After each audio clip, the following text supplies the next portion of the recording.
Waste Bengal तो के सब अंदर कर रहे हैं पहला बार नहीं विजय है। शर्मा जी। हर बार वो तो चुनावी स्वयं प्रकाश पुरोहित ने भी निंदा कर दी, विवेक सारस, निखिल जैन सबने निंदा कर दी। सुनिए, वो पुरोहित जी क्या बोल रहे हैं, कह रहे हैं आपकी एजेंसियां कहाँ थी। जो कानून व्यवस्था वो राज्य के अंदर आती है, राज्य सरकार ने देखना होता है। वहाँ सीआईडी राज्य सरकार के काम करती है। और इतने लोगों ने हाईवे जाम कर दिया, 2 भागों में बांट दिया इतने घंटे तक। तो ये क्या कर रहे थे? ममता दीदी क्या कर रही थी? ममता दीदी भारतीय जनता पार्टी तो इनको पता है कि ये चुनाव हारने जा रहे हैं, इनके घुसपैठियों के वोट कट रहे हैं, तभी तो इतने सारे लोग घुस गए। तो वो सुप्रीम कोर्ट ने साफ बोला, हमें पता है वो कौन लोग थे जिन्होंने बंधक बनाया है। तो इतनी गंभीर टिप्पणी सुप्रीम कोर्ट की जो आई है, इतनी गंभीर टिप्पणी मैंने आज तक नहीं सुनी, नहीं देखी। जिस तरह के हालात वहाँ आपातकाल जैसे हालात वेस्ट मैं बंगाल इससे गंभीर टिप्पणी बताता हूँ, मैं इससे गंभीर टिप्पणी बताता हूँ। घड़ा जरूर भरेगा। और मैं तथ्य के आधार पे बात करता हूँ कि वेस्ट बंगाल के अंदर जो घुसपैठिए इन्होंने मतदाता बनाए थे, वो एक एक मतदाता बाहर होगा, चाहे ये जितना नहीं। तो विजय शर्मा, एक मिनट निखिल जैन, विजय शर्मा, आप ये कहना चाहते हैं कि जितने लोगों की भीड़ थी, जितने लोग बंधक बनाए, वो सारे घुसपैठिए थे? नहीं, मैं ये कह रहा हूँ घुसपैठियों के वोट बचाने के लिए थे वो लोग सारे। अच्छा, वो लोग सही थे, घुसपैठियों को बचाने के लिए गए, यानी जितने लोग पहुंचे थे वो वोटर लिस्ट में थे। और अगर वोटर लिस्ट में थे तो पहुंचे क्यों थे फिर? नहीं, ये तो टीएमसी के गुंडे थे।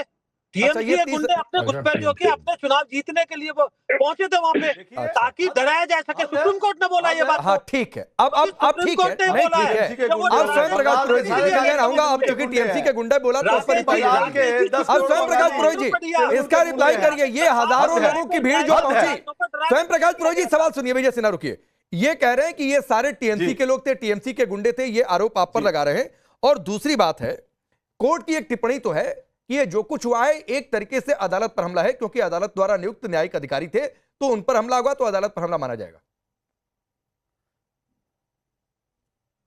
जी देखिए, जिस तरह से लॉजिकल डिस्क्रिपेंसी के नाम पर लोगों के वोट, 1.5 करोड़ लोगों को पहले लाइन में खड़ा कर दिया गया, उसके बाद में जब जुडिशियल इंटरफेरेंस आया, हमारी नेत्री 7 दिन तक शांतिप्रिय धरना प्रदर्शन किया उन्होंने, ममता बनर्जी ने। उनके धरना प्रदर्शन करने के बाद में सुप्रीम कोर्ट ने कहा कि हम 24/7 खुले हैं। पश्चिम बंगाल में चुनाव होने के एक दिन पहले तक भी सप्लीमेंट्री लिस्ट में वोटर्स के नाम ऐड किए जाएंगे। मगर अब चूंकि चुनाव हो गए, लोग प्रचार कर रहे हैं, तो जिनके वोट काटे गए, जो लोग ऑलरेडी चले गए, डिलीटेड में चले गए हैं, जिनके माँ बाप दादा यहीं रहते थे, वो लोग सुनिए, बीच में मत बोलिए, मेरी बात तो खत्म होने दीजिए।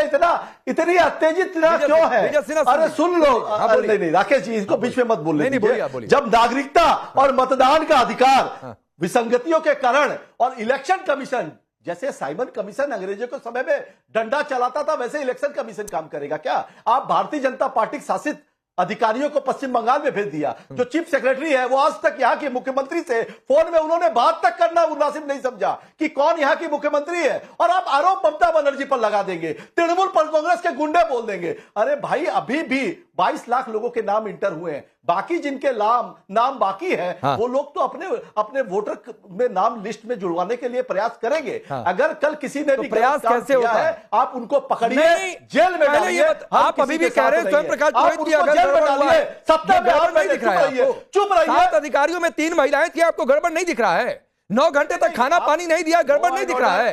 हजारों की भीड़ खड़ी रहे, और जब अधिकारियों को निकाला जा रहा है तो गाड़ी पर जो है ईंट पत्थर डंडा मार रहे हैं, गड़बड़ नहीं दिख रहा है आपको? राकेश भाई, अगर तृणमूल कांग्रेस की सरकार के अधिकारी होते, डीएम होते, तब अभी आप क्या कहते कि आप उनको, मेरा जवाब सुनिए। अरे बीच में क्यों बोलते हो भाई? जब बंगाल की बात होती है तो मुझे 10 सेकंड लेता हूं सर। पश्चिम बंगाल में अधिकार में अमित शाह आते हैं, और अमित शाह ने कहा 15 दिन तक रहेंगे, और 15 दिन तक वैसे ही बंगाल को जलाते रहेंगे। उनके अधिकारी बैठे हैं, जैसे गुजरात को जलाया था वैसे बंगाल को जलाने की तैयारी कर रहे हैं। यही तो उनका एजेंडा है कि पश्चिम बंगाल, उत्तर प्रदेश में जब इनकी सत्ता नहीं आई थी 2017 के पहले, इन्होंने कैसे उत्तर प्रदेश को जलाया था, कैसे दिल्ली में दंगे कराए थे, कैसे गुजरात में दंगे कराए थे।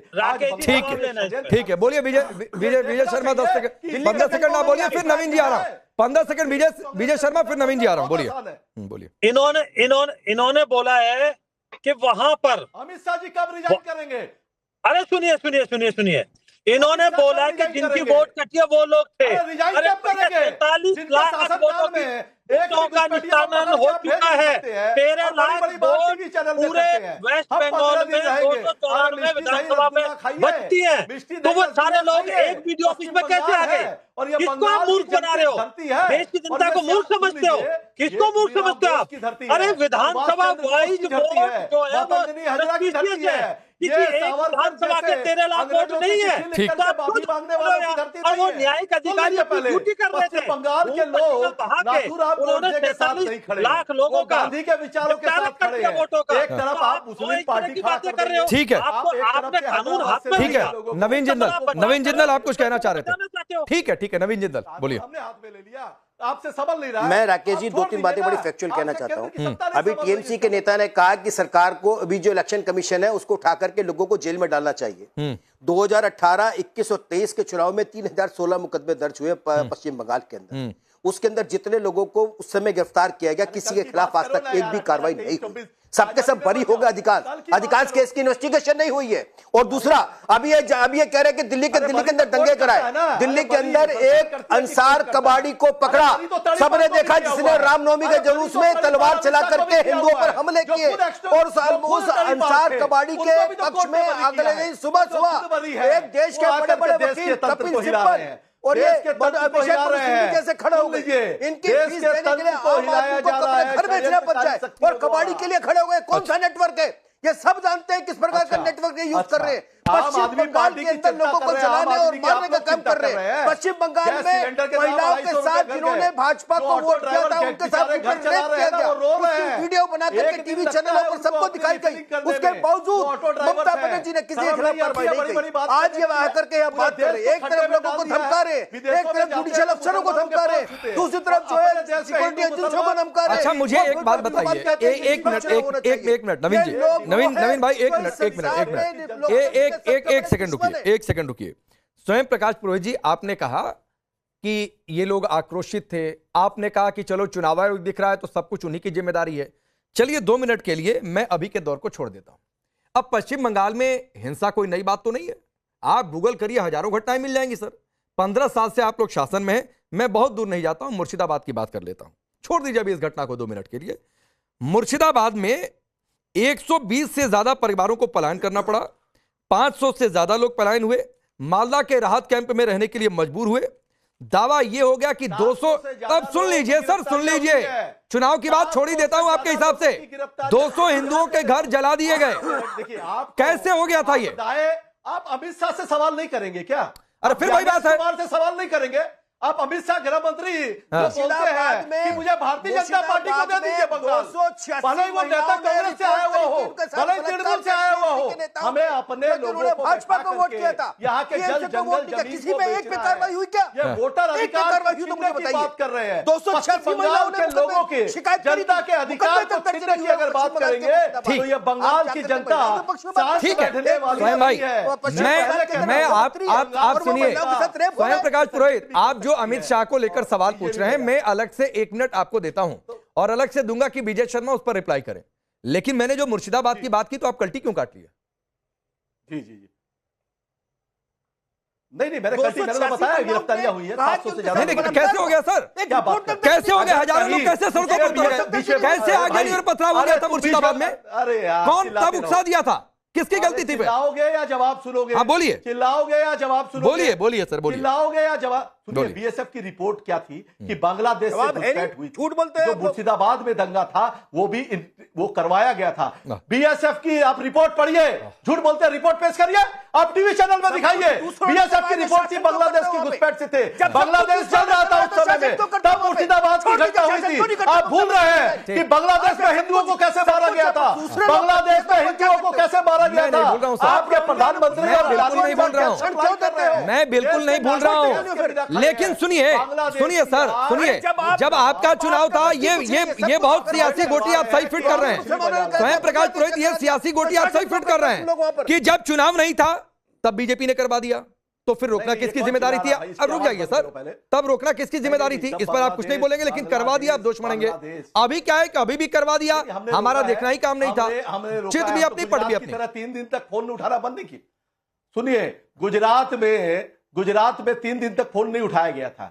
3 दिनों तक फोन नहीं उठाया गया था, मारकाट बस्ती रही। बिल्किस गानों को क्या किया गया सबको पता है, सुप्रीम कोर्ट ने क्या आदेश दिया था। आप पश्चिम बंगाल को गुजरात नहीं बनाने देंगे। आप बंगाल को अमित शाह बोलते 15 दिन रहेंगे और 15 दिन में बिल्किस बानों तक पहुंच गए, गुजरात तक पहुंच गए। गजब। निखिल जैन बोलिए, आप कुछ कहना चाह रहे थे बहुत देर से। 15 दिन यही करके जीते। हाँ, मैं सिर्फ आपके दर्शकों को ये बताना चाहता हूँ कि आज सुप्रीम कोर्ट में क्या कहा गया कि इन अफसरों पे, इन जुडिशियल ऑफिसर्स पे जब अटैक हुआ, 3:30 बजे घेराव शुरू होता है। जिम्मेदारी घेराव को रोकने की किसकी है? पुलिस की। पुलिस कुछ नहीं करती। हाईकोर्ट का रजिस्ट्रार जनरल गृह सचिव को 8:30 बजे कॉल कर पाता है। 5 घंटे तक एडमिनिस्ट्रेशन में, पुलिस में कोई फोन नहीं उठाता। माफ कीजिएगा, मुझे यही याद आ रहा है कि किस तरीके से चाइना के टैंक आ रहे थे और हमारे आर्मी चीफ प्रधानमंत्री को फोन करने की कोशिश करते रहे, जवाब नहीं आ रहा था। उसके बाद एक बीजेपी के हमारे मित्र ने बोला कि इससे तो ज्यादा गंभीर टिप्पणी उन्होंने आज तक सुप्रीम कोर्ट से सुनी नहीं। तो मैं उन्हें बता दूं कि अरे सर, बीजेपी के जो है वो इंटरजेक्ट नहीं कर रहे हैं, आप तो इंटरजेक्ट करने बंद करिए। वर्मा जी की एक बात का जवाब देने दीजिए। बोलिए निखिल, आप अपनी बात बोलिए। नवीन भाई रुक जाइए, बोलिए निखिल जैन बोलिए। लोकल पुलिस करेगी। जल्दी बोलिए, जल्दी मुझे बताओ ना, 5 थाने की लोकल पुलिस क्या कर रही थी वहां पर? हाँ ठीक है, बोलिए निखिल जैन जल्दी। क्या हुआ निखिल जैन? क्या नेटवर्क चला गया? विवेक, 4 दिन का समय मांगा है। बलात्कार होता गया, घरों को आग के हवाले करा गया, लेकिन मुख्यमंत्री ने कुछ करा ही नहीं। हाँ। और यही यहां पर भी हुआ। यहां पर अगर हाईकोर्ट इंटरवीन नहीं करता, chief justice of the high court had to call. अब ये देखिए, चुनाव आयोग के पास जो प्रशासन है वो क्या कर रहा है? दही जहरीली है उनके हाथों में, मुझे ये नहीं समझ आ रहा। हाईकोर्ट के चीफ जस्टिस कॉल कर रहे हैं, तब जाके जुडिशियल ऑफिसर्स को छोड़ा जा रहा है। ये बिल्कुल 2002 गुजरात दंगों का रिपीट है। चुनाव आयोग से अगर बेसिक एडमिनिस्ट्रेशन नहीं चल सकती तो उन्हें छोड़ देना चाहिए। ठीक है, छोड़ क्या देना चाहिए? अभी तो छूटा ही छूटा है, गुजरात में भी अभी तो छूटा ही छूटा है भाई। चुनाव होने दीजिए, मिलेगा किसी सरकार। Vijay Sharma short reply, 10-15 second में अपनी बात पूरी करिए। और यहाँ बोलते हैं पूरे देश के चुनाव एक साथ कराएंगे। देखिए, निखिल जी ने बोला, उसका मैं जवाब दे दूं। राजीव कुमार याद है ना, सीपी का जो पुलिस कमिश्नर था कलकत्ता का, किस तरह से दीदी ने राज्यसभा मेंबर बनाया है? आपको याद है ना, ईडी ने छापेमारी की थी तो कैसे ममता दीदी जी अपने जो है डीजीपी के साथ लेकर पहुंच गई थी और वहां ईडी अधिकारियों से फाइल छीन ली थी। ठीक है, तो ये चलिए, वक्त इतना ही है, आप सबको रोकता हूं। बहुत बहुत शुक्रिया।